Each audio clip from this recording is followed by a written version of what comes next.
Khadijah binti Khuwailid.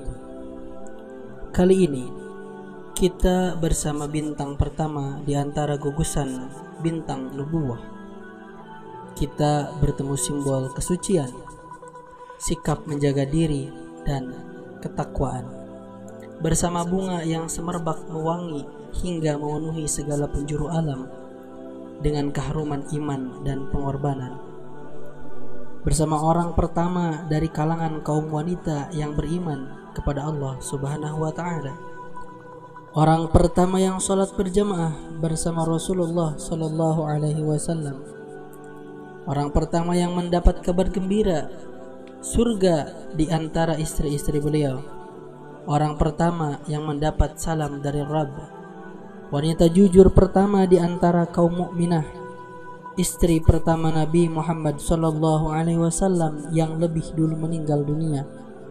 Kuburan pertama di Mekah yang Nabi sallallahu alaihi wasallam sendiri turun ke dalamnya. Wanita yang beriman kepada beliau kala orang-orang ingkar kepada beliau. Wanita yang percaya kepada beliau kala semua orang mendustakan beliau. Wanita yang membantu beliau dengan harta, benda kala semua orang kikir kepada beliau, dan darinya Allah menganugerahkan anak kepada beliau. Dialah wanita berakal, wanita cerdas, terjaga dan mulia yang di masa jahiliyah disebut At-Tahirah, wanita suci.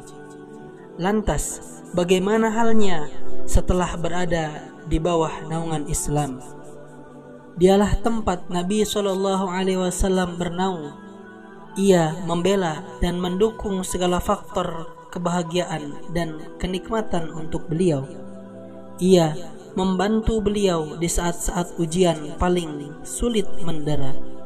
Oleh karena itu, layak bagi Khadijah mendapatkan salam dari atas langit ketujuh. Bahkan mendapat kabar gembira sebuah rumah di surga dari mutiara cekung tanpa ada kegaduhan dan keletihan di dalamnya. Dia adalah pemimpin kaum wanita seluruh alam, istri pemimpin orang-orang terdahulu, dan kemudian dia adalah Sayyidah Khadijah radhiyallahu anha yang bintangnya bersinar terang di alam keimanan, kesucian, sikap menjaga diri, pengorbanan, dan kesetiaan. Pujian ini tidak diraih dengan uang ataupun harta, hanya diraih dengan keutamaan-keutamaan yang tetap harum sepanjang masa yang ditinggalkan seseorang di dunia. Dengan mengingatnya, mereka yang masih hidup bangkit dan tegak, jiwa-jiwa menjadi jernih karena segala kenangannya, dan akal mendapatkan sumber energi dengan menelaah kisah perjalanan hidupnya. Demi Allah, jawab pertanyaan ini. Bukankah ini puncak kepemimpinan dalam kehidupan dan kematian? Wanita mukmin jujur pertama, Sayyidah Khadijah radhiyallahu anha, bukan sekedar ibu bagi orang-orang mukmin saja, tapi ia juga ibu bagi segala keutamaan. Ia memiliki jasa terhadap setiap ahli tauhid hingga hari seluruh manusia dibangkitkan.